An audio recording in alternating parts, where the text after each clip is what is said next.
Hi guys, welcome to my channel. My name is Megan and I make videos on natural and non-toxic beauty.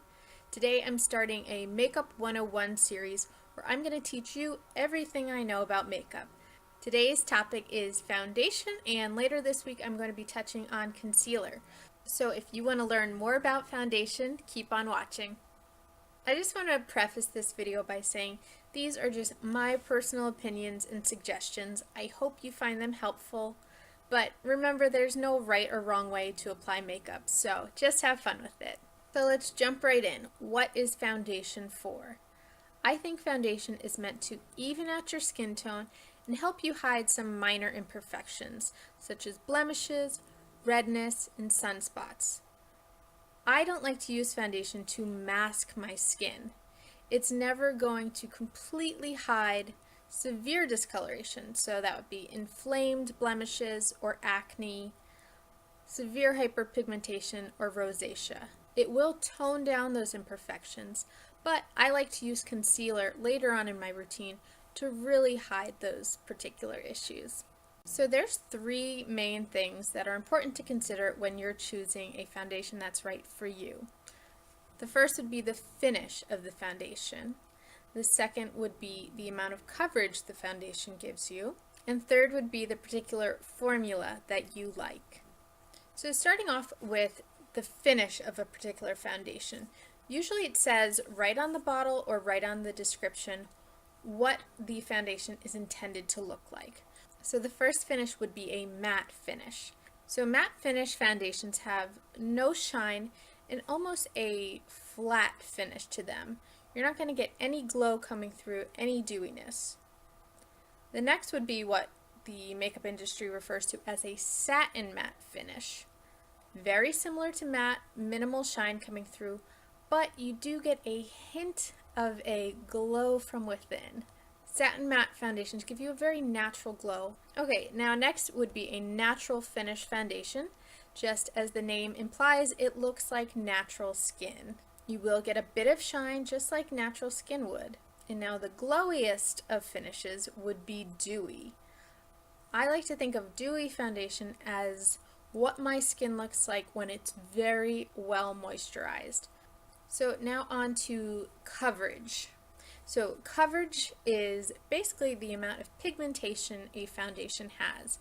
When you put it on your skin, how much is it going to mask versus how much are you going to be able to see through that foundation?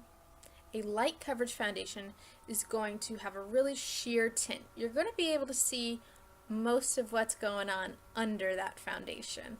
So it's not going to hide freckles, it's not going to hide acne, it's not going to hide much.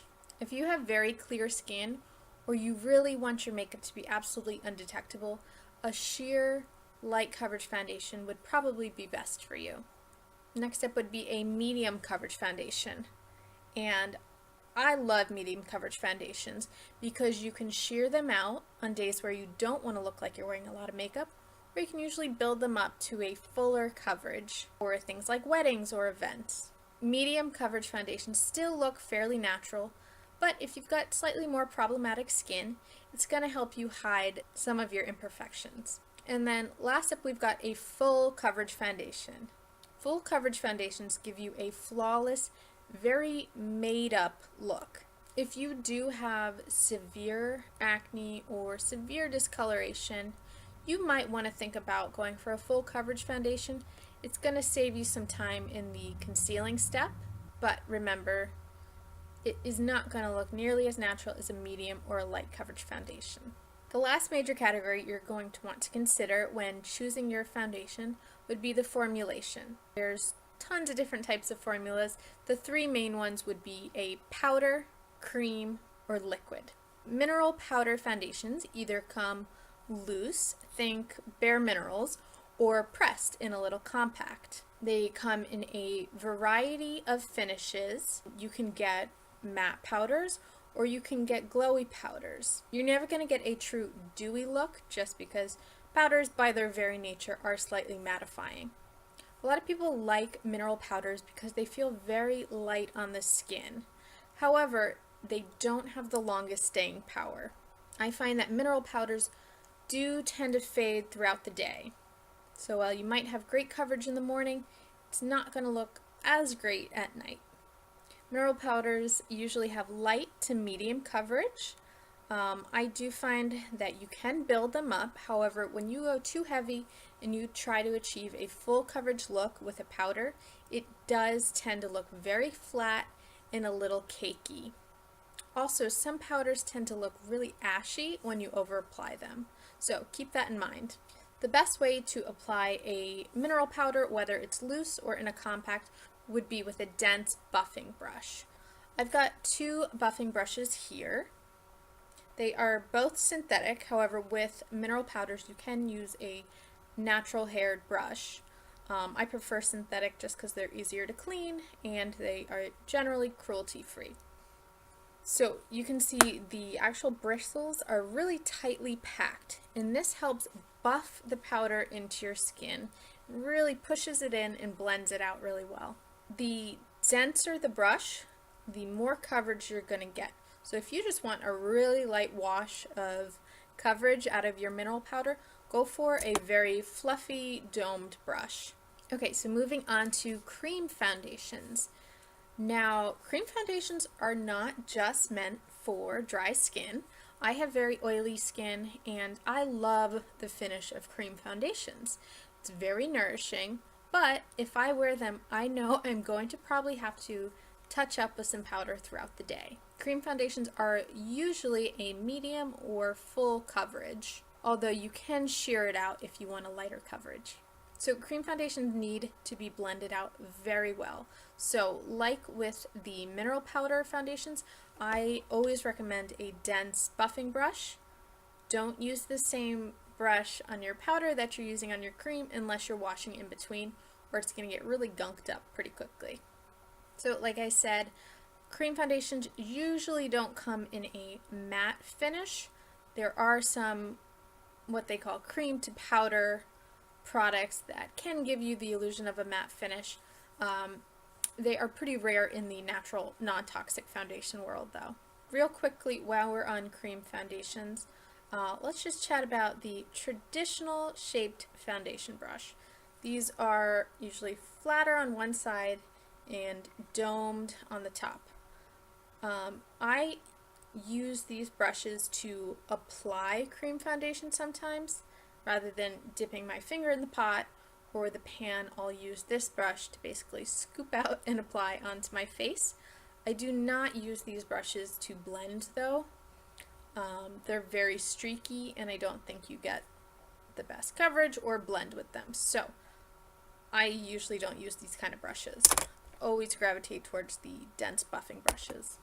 The last formula we're going to chat about real quick is liquid foundations. So you have thick liquid foundations or you have very runny liquid foundations. So thicker liquid foundations are probably the most common formulations you're going to find out there in the market. Thicker liquids are usually medium to full coverage. There's a lot of different ways you can apply thick liquid foundations. You can use a buffing brush, which is going to give you a nice medium to full coverage blend all over your face. If you're looking for a more sheer coverage, I recommend using sponges. This is a beauty blender and right now it's dry, but how you use this, you run this under water until it basically doubles in size. You wring out all the water, you dot your foundation all over your face, and you basically use the fat side of it to stipple your foundation on. Get a really nice airbrush look with a nice sheer even coverage. You can also use your fingertips to apply liquid foundations.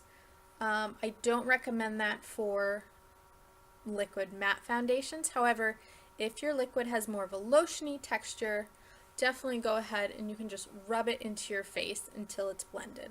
Now when it comes to a thin, watery, or runny liquid foundation, brushes and sponges are usually not the best bet. What happens is the foundation just absorbs right into your sponge or your brush and you end up wasting a lot of product. So thin, runny foundations work wonderfully with your fingertips. Okay, so those are the three major categories you're going to want to think about when choosing a foundation. A few more things to consider would be the staying power. That just means how long a foundation is going to last on your skin before it starts to fade or melt off. Some foundations are much better suited to 8+ hours. That's usually your liquid matte foundations. A lot of them do have oil controlling properties, so your natural oils are not going to break down the foundation as quick as they would in, say, a dewy foundation. Your skin prep can really affect the staying power of a foundation. Like I said, I have very oily skin, and I do like to use dewy cream foundation sometimes. You can use blotting papers throughout the day and a bit of translucent powder, though, to help keep that makeup in place. Another thing to consider is whether or not you want SPF in your foundation. For daily use, I recommend a foundation with SPF, especially if your skincare doesn't contain any. But if you are going to be photographed, definitely skip the SPF. While in person your foundation might look completely normal, if you take a picture while wearing an SPF, sometimes the light basically bounces off your face, and in the photo your face looks like a ghost. It looks so much paler than it does in person. So skip the SPF if you are going to a wedding, if you are a bride, prom, anything like that, skip it all together. So one area that a lot of natural foundations are lacking in is the shade range and range of undertones. I found that most natural brands unfortunately don't contain shades beyond a tan skin tone. And a lot of times I'm even the darkest shade, which is crazy to me because in the summer I get a lot darker than this, and there's millions of people who have skin tones far darker than mine. I do wish natural brands did consider everyone when making their shade ranges. Also, a lot of natural foundations cater to cooler or neutral undertone skin. So I have a yellow golden undertone, which means I need golden or yellow foundations. When I wear something that looks a little pink or peachy, it sometimes makes me look ashy and a little ghastly. If you're like me, if you're on the tanner to dark, deep side, and if you have warm yellow golden undertones, you might have to search a little harder to find a natural foundation that's going to match you.